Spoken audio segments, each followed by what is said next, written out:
Ya, saudara, soal eksepsi sidang di kasus korupsi BTS 4G Kemenkominfo dengan terdakwa Johnny G. Plate dan juga pemeriksaan Menpora Dito Aryo Tejo sebagai saksi penyediaan BTS, kita akan ulas bersama dengan Zainur Rohman, peneliti Pusat Kajian Anti Korupsi UGM. Selamat petang, Mas Zen. Selamat sore, Mas Ibrahim. Baik, Mas Zen, ada pernyataan langsung dari Hakim Ketua kalau persidangan tidak ada intervensi unsur politik.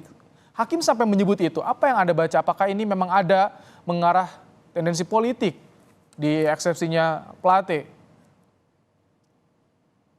Ya, saya pikir di forum persidangan semua pihak bisa membuka informasi sejelas-jelasnya tanpa harus khawatir apakah ada tekanan-tekanan terhadap persidangan termasuk dari majelis hakim. Saya percaya bahwa persidangan ini bebas dari direct secara politik begitu ya, tetapi mungkin ya dari sisi pengaruh-pengaruh eksternal non hukum bisa terjadi misalnya kepada lembaga-lembaga penyidikan di bawah pemerintah, yaitu di kepolisian dan di kejaksaan.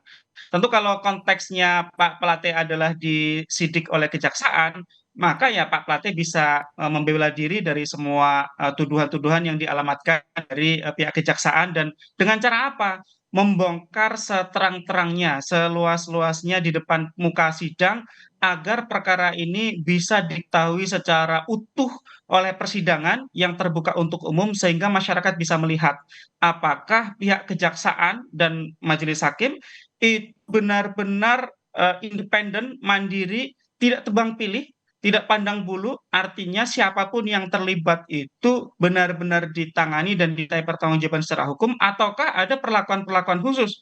Misalnya, ada informasi beberapa nama itu tidak disebut di dalam dakwaan Johnny Plate. Atau misalnya perusahaan, ada satu perusahaan itu tidak disebut perusahaannya, hanya disebut bahwa misalnya terdakwa tersangka Yusriski adalah direktur dari PT BUP, tetapi PT BUP-nya sendiri tidak disebut. Nah, jadi menurut saya soal apakah ada atau tidak intervensi politik itu sudah tidak relevan lagi.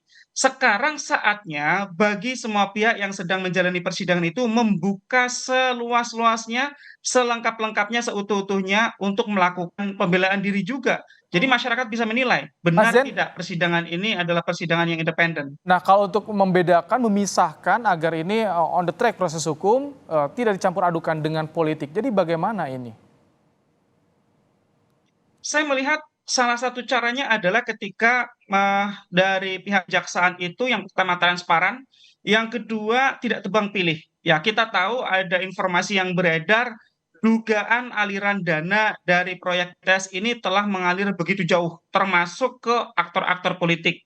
Dan nama-namanya juga sudah disebut di pemberitaan, termasuk misalnya juga ada pemeriksaan terhadap salah seorang menteri, Menteri Pemuda dan Olahraga. Meskipun sepertinya itu bukan terkait dengan korupsi BTS-nya langsung, tetapi diduga terkait dengan ikutan gitu ya. Jadi satu proses yang mengikuti kasus korupsi ya. Jadi di sini menurut saya publik bisa melihat dengan jelas bagaimana langkah dari kejaksaan untuk menangani para pihak. Kenapa? Karena kasus korupsi BTS ini sejak awal memang sudah direncanakan untuk dikorupsi, Ya, pihak yang terlibat itu sangat banyak begitu ya, yang melaksanakan proyek ini kan juga sangat Mas banyak. Zen. Yang menerima aliran dana itu juga sangat banyak. Oh baik, singkat terakhir, jadi ke depan kejaksaan seperti apa? Karena ini berangkat keterangan dari terdakwa. Menpora juga sudah diklarifikasi, ke depan Ya, seperti apa? Singkat saja Mas Jen.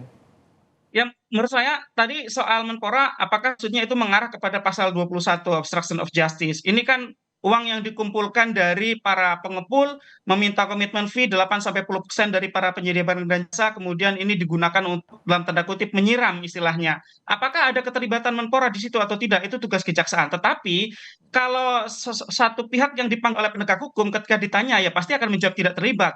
Yang harus dilakukan adalah pembuktian. Misalnya memeriksa komunikasi melalui digital ya, Baik, apakah pesan singkat melalui WhatsApp atau pertemuan-pertemuan yang dihadiri oleh para pihak, karena sepertinya modusnya sudah tidak lagi menggunakan transfer baik, secara perbankan tetapi menggunakan baik. uang tunai. Sekali lagi pesannya adalah kejaksaan harus ya proses semua pihak yang terlibat tanpa ada satupun yang disisakan, baru publik akan percaya bahwa ini tidak ada tendensi politik. Itu Baik. Mas Ibrahim. Terima kasih Mas Zainur Rohman dari Pukat UGM untuk pandangannya dalam program Kompas Petang sore hari ini. Terima kasih Mas Zain.